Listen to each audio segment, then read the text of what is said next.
Example number 5. Moving back into just simple system of equations that have already written the equations for you. We still have to recall that our goal is to isolate one variable, which one variable is already isolated. And we ask ourselves, how do we change an equation of two variables into an equation of one variable? And since I know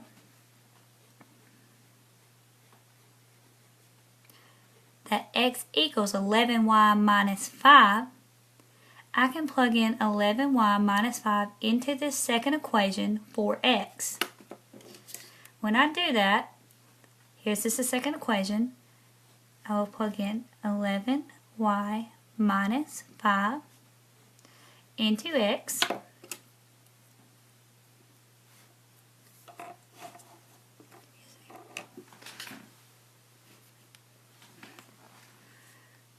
Plus, bring down the rest of my equation, 11y equals 6.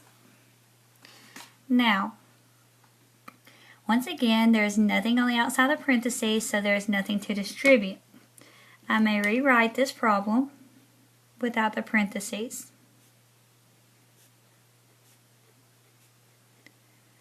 Going through the 5 rules. Number 1, distribute, we already did. 2, combine like terms.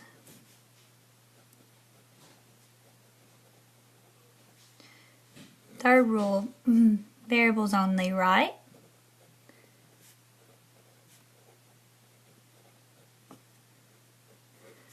4th rule, constants on left. And the last rule, multiply or divide.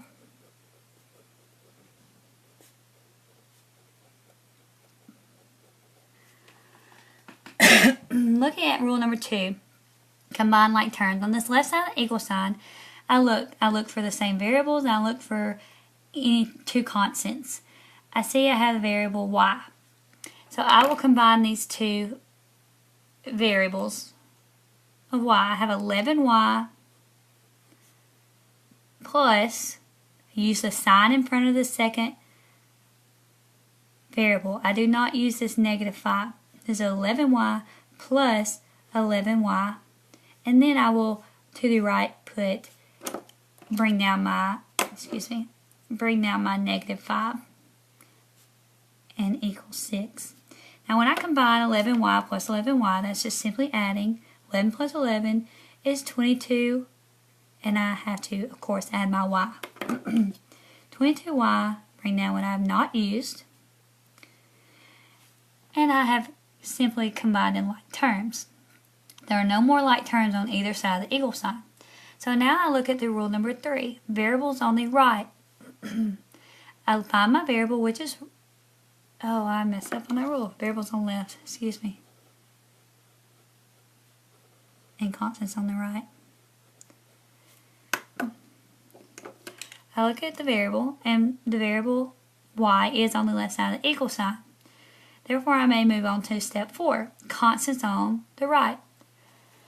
Find my constants, which is negative 5 and 6, and I notice that my negative 5 is not on the right side.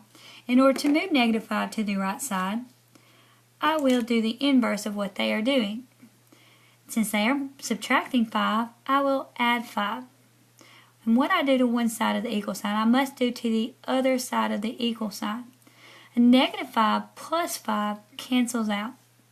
I bring down what I have not used, which is the 22y equals, and I add 6 plus 5, which equals 11. Now, my last step would be multiply or divide. I look and notice what they are doing to y. They are multiplying 22 times y. Therefore, I will divide by 22. I will divide by everything they are multiplying by. What I do to one side of the equal sign, I must do to the other side. 22 divided by 22 cancels out, giving me 1y, which is the same thing as y. And 11 divided by 22, we know is a multiple of one another, 11 will divide into 11 one time, and 11 will divide into 22 two times. So I've solved for y to equal 1/2. However, I'm not done. I still have to solve for x. So choose any equation. I'm going to choose my first equation, the easiest, and I will plug in 1/2 for y into this equation in order to find and solve for x. So I know that x equals 11 times y is 1/2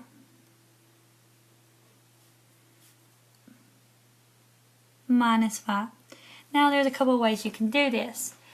If you're using a calculator, most likely the calculator will probably give you a decimal, if I had to guess. But so when you multiply 11 times 1/2, you think of what is a half of 11?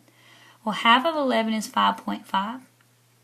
Or you could, say 11 times 1 divided by 2.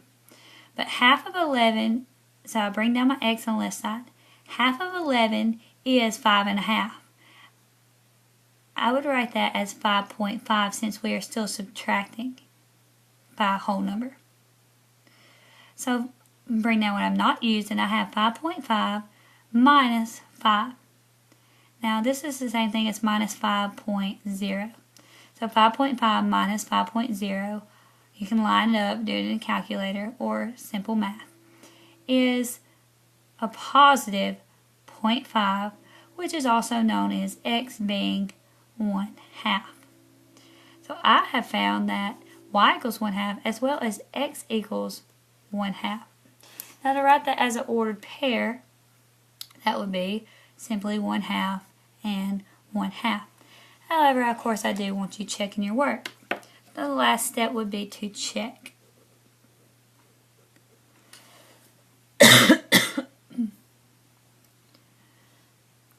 So I know that I have x to be 1/2, so I'm plugging in. First I will write down my two equations. And you can simply also do this in your calculator. I have x to be 1/2 and times equals 11 times y to be 1/2 minus 5.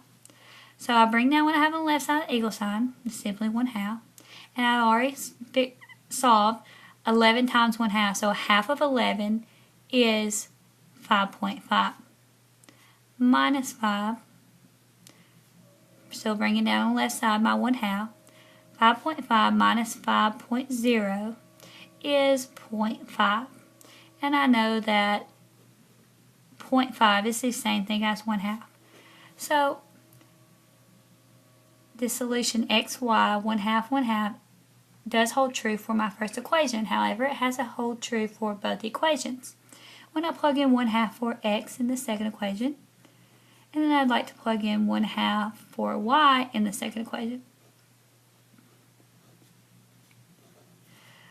I simply bring down my 1/2, and I will simplify from left to right. 11 times 1/2, so 1/2 of 11 once again is 5.5 equals 6. Now I have fractions and decimals, but in this situation it's very easy to change this fraction to a decimal. 1/2 is the same thing as 0.5. Continue writing from left to right. 0.5, so 0.5 plus 5.5 is 6.0. Bring down what I have on the right. 6.0 is the same thing as 6.0. Therefore, the solution 1/2 for x and 1/2 for y is a solution to the system of linear equations.